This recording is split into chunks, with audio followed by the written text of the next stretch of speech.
Well, good evening, everybody. Can you all hear me at the back of the room, yeah?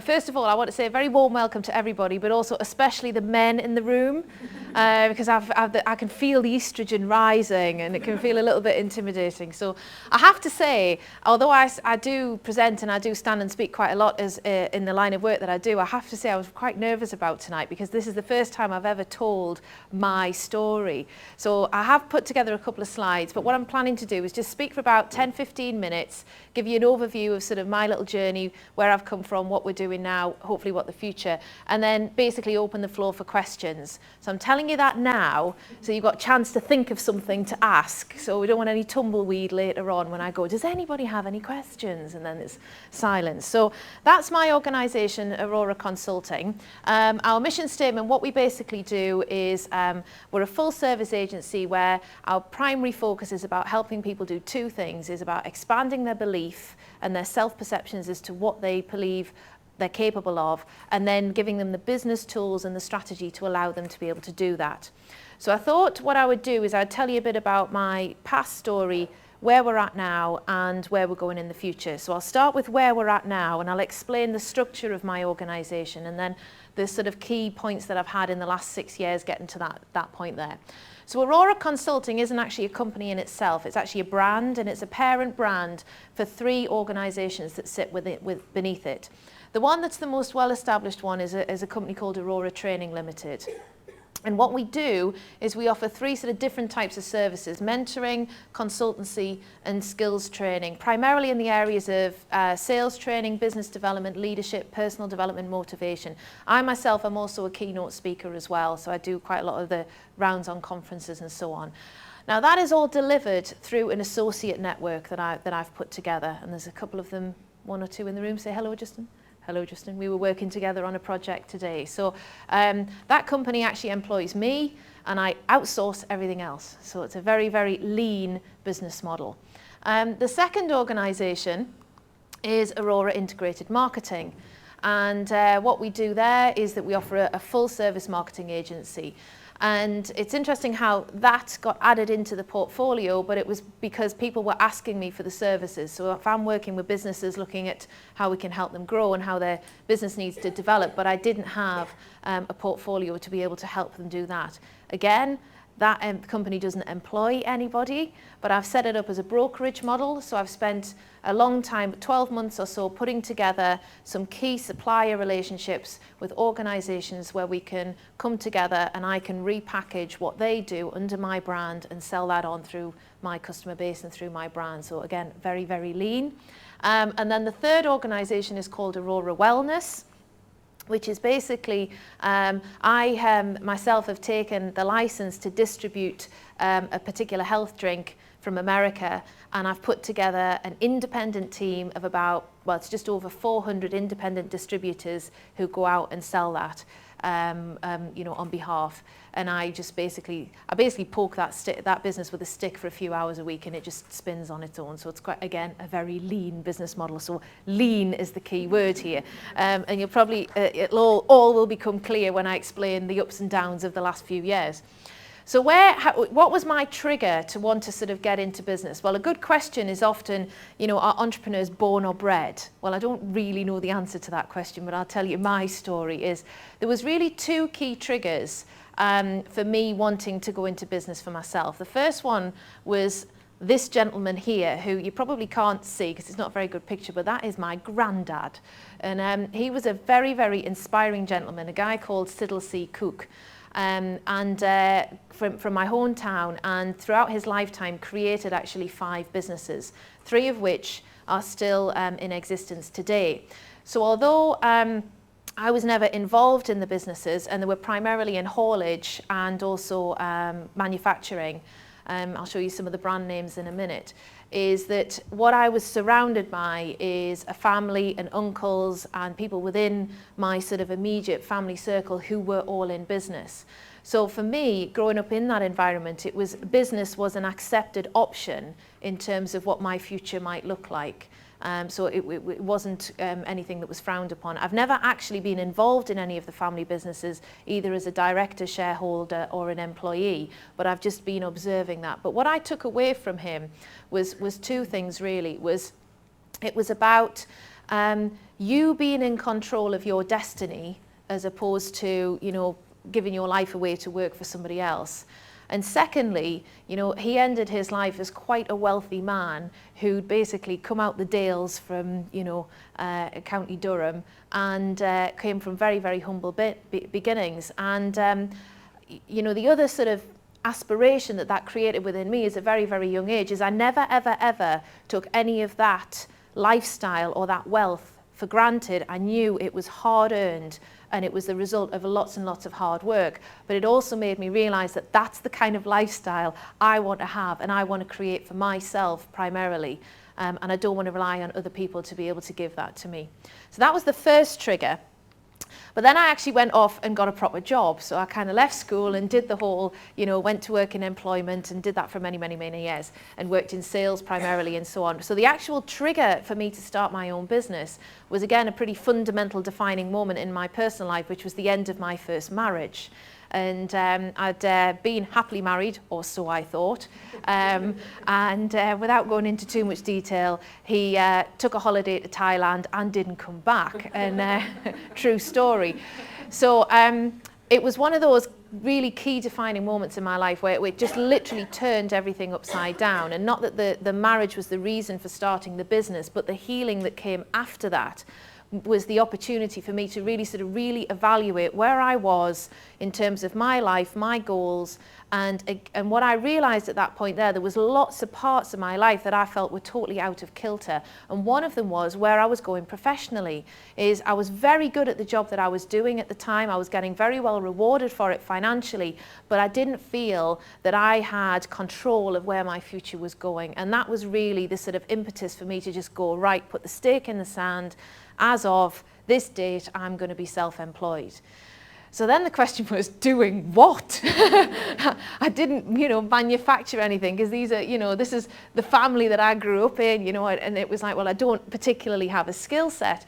So I thought, well, actually, I have acquired quite a lot of knowledge in the career that I have, and people seem to ask me about that all the time, and I felt that I was quite a good person in terms of training people and stuff like that. So that was what I did. Is I started in 2004, launched myself as the very imaginatively titled Nicola Cook Limited, and basically offered my services for sale. So I started life as a freelance trainer. So I didn't actually go to market direct, but I would you know, I worked with other organisations who asked me to work with them. And that was a fantastic way of me sort of breaking into that service sector because it got me in front of clients, you know, really quite big clients, you know, blue chip organisations that I wouldn't have been able to get there on my own. So I made some very strong ties with larger organisations who needed my expertise and basically worked on a freelance basis for the first 18 months of my business. That was all going great, very happy, you know, moving along swimmingly. But there was two problems. The first one was it wasn't a scalable model. You know, one of the things I'm always saying is the only way you can, you know, increase your profits or your bottom line is to either sell more or sell to more people. And if you're the product and you're the fee earner, which many of us are in you know, the service sector industry, it's like, well, how do you duplicate that? So that was a question that was going around in my head. And then the second sort of impetus to make me sort of change the business direction was in 2006, this little fella came into our lives. And I remember when I got pregnant, my first thought was like, that wasn't in the business plan. And it's like, that created a whole raft of new challenges. And I'm sure there's many working entrepreneurial women in the room who have families or, you know, wider families or whatever, will be faced with those challenges, particularly when you've got very, very small children. And one of the reasons that often women start a business is because they want to have that work-life balance. What I discovered was actually that wasn't really working for me. And that is a 10-day-old baby asleep on my lap in my office whilst I'm typing frantically a client proposal over. I remember the actual piece of work I was doing that day, and somebody left it and went, I've got to take a picture of this. No one's going to believe this. And I felt that I'd reached the sort of maximum capacity, and I had sort of 6 months of trying to juggle that whole childcare, work life, breastfeeding, scenario. And we've all done it where you kind of turn around, walk into a client meeting and you've got like dribbles down your shoulder. And I remember once crossing my leg in a client meeting and looking down, and there was a little brown spot right on my knee there. And I spent the entire meeting going, is that chocolate or something else? I'm not quite sure. And all of that's going on at the same time. And it got 6 months in after Ty was born, I just thought, I can't do this anymore. I have to put some structure in place. I was trying to grab childcare left, right and centre. So I made the decision to put him into nursery for a couple of days a week so that I could really focus on the business and to employ people to basically take the business forward when I wasn't there. So that was the sort of next step change in the organisation, where I thought, right, we've got a brand, I've got a client bank, I've got some, quite a good reputation. Let's ramp this up to the next level. So that was when I basically evolved the services and evolved the brand from Nicola Cook into Aurora, which was the brand name that we chose. So Aurora Training was born, and we started to offer more services, open training courses, and I sort of grew the business, took on some overheads, took on some staff, put in the infrastructure in terms of sales and operations and so on. And it actually worked from 2006 to 2008. It worked really, really, really well, and the business was growing. The margins were staying the same though, because although the business was growing, obviously I'd taken a big step change in terms of overheads, from going from running a business in my office at home to suddenly having premises. And you wouldn't believe how much it costs to buy a desk, a chair, a phone, a laptop, an internet connection for somebody else, and all that kind of stuff. So that's where we were. And we were kind of trundling along quite nicely. I was feeling that everything was going great because I was working part-time. My clients thought I was working full-time, but I was actually working 3 days a week, and the business was working full-time around me. So then what happened was quite an interesting twist. In fact, we were actually doing so well that in 2006, I even set up a foundation. Started to, we would do organised events for charity, and the most highest profile one that we did is we did a big firewalk on the quayside. I don't know if anyone was involved in that, but that was really good fun, and gave all that money away to charity and so on and so forth. But little did I know that my biggest business lessons, my blackest year, was about to come in 2008. It was all going far too well, and that was the year where I just thought, I'm going to cry into my pillow, because it all started to crumble around me in a sort of a big deck of cards. And because I was still everything was bouncing along so swimmingly before that, initially, it wasn't that I was in denial, but I think what I did is I missed some of those key signals about the key fundamental underpinnings of the business. Our sales had started to fall, but our pipeline was still massive. So I kept thinking, this is just a little blip. We didn't hit our sales target 1 month. Nothing to worry about. We didn't hit it the next month. Nothing to worry about. By the time we got to the 3rd and the 4th month, it's like, now we've got a problem. I'm carrying all these extra overheads. The confidence of my team started to take an absolute nosedive. And there was, in hindsight, there was a couple of key things that were going on that, I look back and I go, haha, that's what I didn't spot. One of the key things was that there was a period in 2008 where BusinessLink froze their funding for 6 months. And that big pipeline that we had, actually all came through in 2009, but people were holding on, waiting for the additional BusinessLink funding support. It was a time when competitors in our marketplace were just firing up out of the grass from all over the place. There was a huge push on fully funded training in terms of NVQs and LSC funded, and we obviously, that's our competition, and that's not what we offer, but we're all targeting the same kind of customers. There was also lots of things going on in my personal life at the same time. My mother had breast cancer, and she was desperately fighting that. My mother-in-law had a heart attack and ended up having 4 stents put into her heart, and she's 80 as well. So there was lots and lots and lots of things. I got an 18-month-old baby. It was just like chaos. 5 months into this, by September 2008, I had to make the call. I had to make the decision. I thought, if my business is going to survive, it has to change. It's not going to carry on like this. And that was the month where I had to let everybody go. And that was just like, go home and cry into your pillow and not want to get out of bed the next morning. And the only sort of shining light on the whole thing was what also happened in 2008 is I got my first book deal.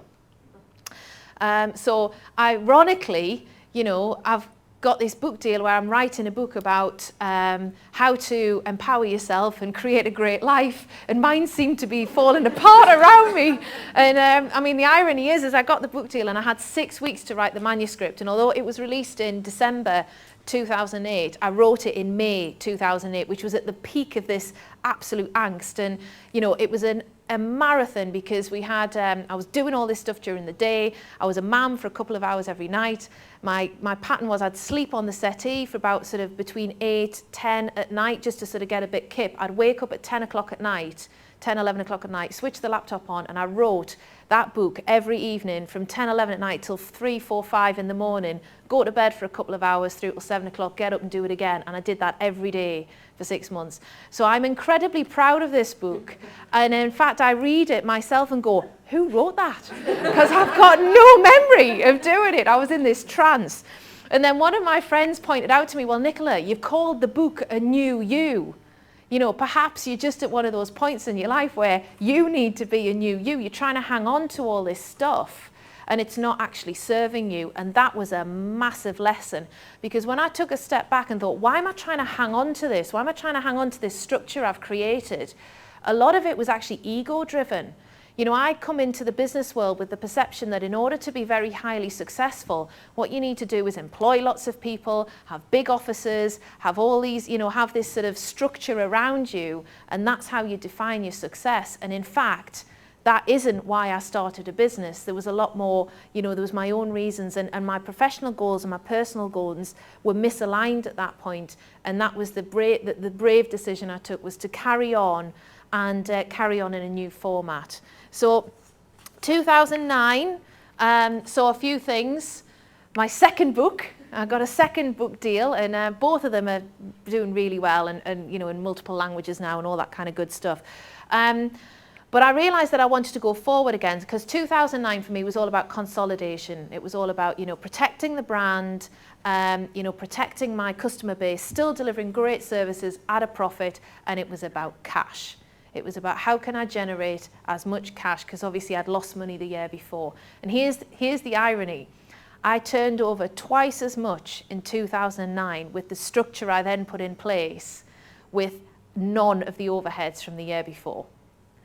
So it just goes to show that actually it can be done, and that sometimes, you know, a different business model is going to work better for you. So that was the new sort of addition to the family in 2009 was Aurora Integrated Marketing, and we're literally just sort of beginning to turn the wheels on, talking to people and telling people about that, the additional services that we now offer. And again, what I've chosen to do is to go for that lean business model, where, you know, rather than me take on the risk and take on the overheads, is I'm spreading the risk and basically, you know, adding value to my client base. So what about the future? Well, the next big challenge I've got is I'm going back to school. Is come September, I can't quite believe this, but Newcastle Business School have actually offered me a PhD place, and they've invited me to go in and spend 3 years working with them, allegedly full-time, but I'm told that's like student full-time, to do a fully underpinned academic research project on coming up with a competency framework for professional sales and successful sales behaviours.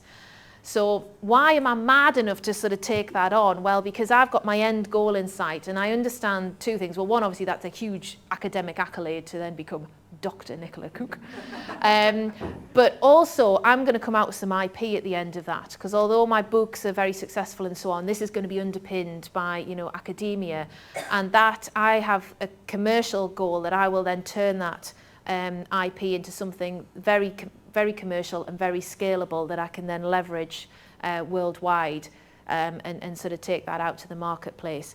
And then sort of building on that, I've actually already got another online idea with one of my associates who's based in Australia, in Sydney, and we've actually scoped out like an online training platform, but we just haven't found the right platform to be able to do it on. We think we've just found it with a company in Denver at the moment, so that may happen again in the future. So it is, you know, as I move forward, the immediate future is run the business in the model that I've got at the moment, keep it, when I say small, I mean low overheads, but still a wide reach with as much margin and profitability in it, to reduce the risk, You know, I'm very aware of the uncertainty in the marketplace at the moment and what's going to happen in the next 12, 18 months. And if I can help other people start businesses that then supply services to me, I'd rather do that than actually take on more employees myself. And then after that, roll forward 3, 4, 5 years, I'll be ready to sort of scale this to the next dizzy heights. So I thought I'd just finish just very quickly on a few takeaways in terms of like what are my sort of key lessons that I've learned throughout my journey. The first one is advice. Obviously you're going to need to get it, but I would also tell you weigh up the advice that you get. Just because you're paying for advice doesn't mean to say it's good advice. And if I look back at some of the decisions that I've made, it's been based on what other people have told me to do rather than the decisions I've made. Weaknesses. We always say play to your strengths and identify your weaknesses. You do that anyway because you spend the time in your business doing the things that you like doing, which are generally the things that you're very good at. And my advice would be get rid of the rest, outsource it. One of the mistakes I made is I didn't really put proper bookkeeping in place to begin with. And it was something that I thought I could like bodge as I got further in. And it was a nightmare to then sort out. One of the key things I learned was make the difficult decisions when they need to be made. Don't procrastinate. If you know you are the boss, so if you've got to make the choice, don't hold back from doing that, even if that means that does affect other people as well. Because ultimately, in order for you to guarantee other people's success, you've also got to be successful first and foremost. Make sure, as I mentioned there, that your professional and your personal goals are aligned. At the end of the day, it's your business, it's your choice. And work hard, protect the downside, minimize your risk, and have fun while you're doing it. So I'll shut up now. Have we got time for any questions? Have I overrun? Yeah.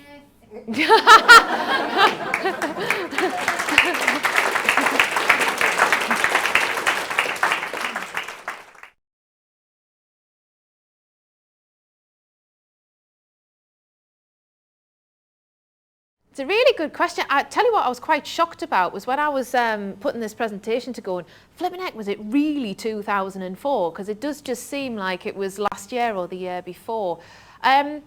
I did come into business sort of really quite naive, there was a lot that I didn't know at the very beginning in terms of the very basic practical skills in running a business, as in, how do you set a business up? How do you register for VAT? I remember when I started to employ people, what are the rules around payroll?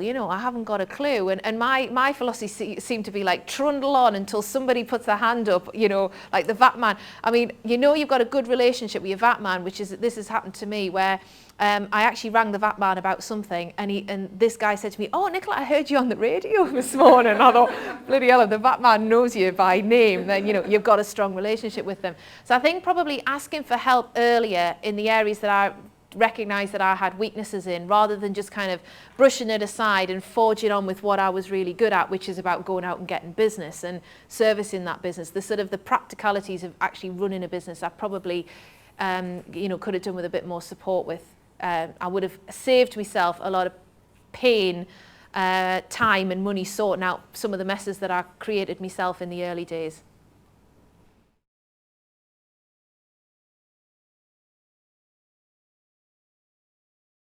The single most important lesson. For me, the lesson as I look back was about understanding what your key drivers are for being in business. Because what happened to me was I started my business with an end goal. I've got an exceptionally big vision and a strong, very clear focus of what the brand Aurora is about and so on, but understanding where I'm at in my life right now, what resources I've got available and what is going to work for me and my immediate family around me. And actually what happened was I went off track with that because I followed what I thought was what the business community accepted as being the right way to do things. And it's amazing that and letting go of that was so painful. And when I stopped to look at it, I was fighting this so hard and I was pushing and pushing and pushing and working hard because the fear that I had was, what would people think of me if I have to downsize? Are they going to think that I'm unsuccessful, that, things have gone wrong? And I mean, the reality is that actually it wasn't a huge, we just changed a corner and we came back in a different direction. And you know, I had some very close entrepreneurs around me at that time who really knew what was going on. You know, there was a couple of them just said, oh, just tell the bank to bugger off, and, you know, and this kind of stuff, and sort of like G'd me back up again. And when I stopped and looked at why did I want to hang on to it, it was actually my own ego. And it was my own fears that were holding me back. And once I let that go, it just went, whew. And like I say, the reality is my business is worth twice as much and is, you know, got a huge margin within it now. You know, I'm trundling along quite happy. Thanks very much. Honestly, couldn't be happier at the moment. So I don't know if that answered the question, but.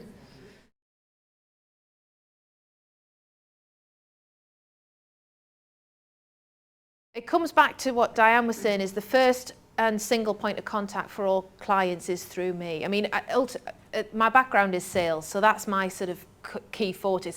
I'm director of my own businesses, but I'm really my own sales director as well. And I still deliver probably about 60-70% of the fee earning activity within the whole portfolio. So what tends to happen is I've already got a business relationship with somebody, but then because I'm working with them is that we find out that actually there's something else that they need, and at that point there I bring somebody else in, and I've got, you know, rock solid associate agreements and supplier agreements with all of my, you know, supplier network with KPIs and SLAs and all that kind of good stuff. And it does go a bit wrong sometimes, but part of the agreements that I've got with the companies that I use is that they allow me to white label what they do and basically present it as my brand. So, okay, excellent stuff, great. All right, I'll get at. Thank you very much.